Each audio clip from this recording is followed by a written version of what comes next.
So here we have the Nissan Juke on a 64 plate. I'm going to start off by showing you around the outside of the car, and then we'll hop in and run through some controls on the inside. From the outside though, you can see it's a 5-door car with alloy wheels and tinted windows.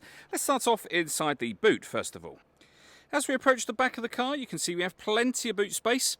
That space can be increased further by folding down the 60/40 split folding rear seats, and you can lift and remove this tray section for even more space again.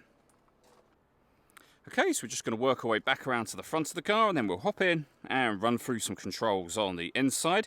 But now that we've done a full circle of it, you can see it's in lovely condition the whole way round. Just briefly before we climb in, I think it's well worth seeing the interior from this exterior point of view. There's plenty to run through on the dashboard, so let's hop in and we'll do that now. Okay, now that we're inside the car, we're going to start with the dials. On the left-hand side, we have the rev counter. On the right-hand side, the speedometer. In the middle, you can see the total miles of the car. They are 44,150. Beneath that, we have the fuel gauge and the coolant temperature gauge. And beneath that, it will show you what gear this car is in. It's an automatic, and we are in park at the moment.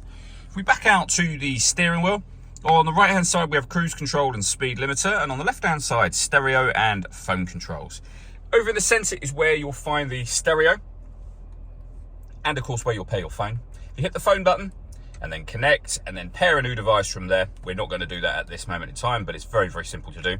When it comes to the radio, we have DAB, as you can see, FM and AM as well. And if you want to listen to your own music, you have the CD player just there.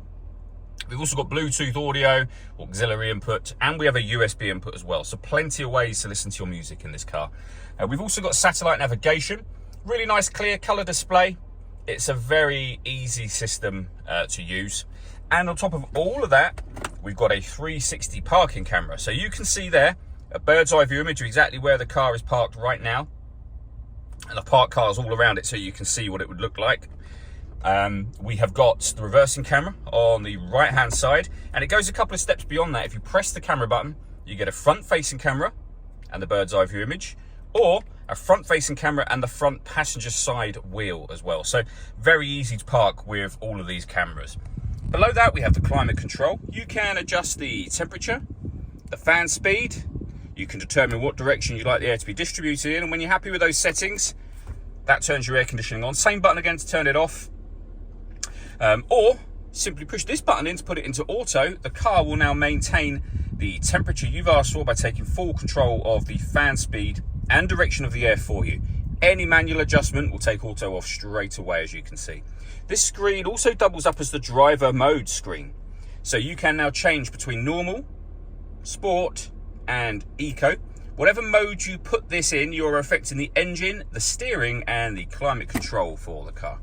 We have a 12-volt charging socket, your auxiliary and USB inputs, and then the gear lever for the fully automatic gearbox. All that leaves me to say is thank you for taking the time to watch this video. If you'd like to come and see the car in person and have a test drive, please feel free to give us a call here at Surrey Specialist Cars. We'd love to hear from you soon.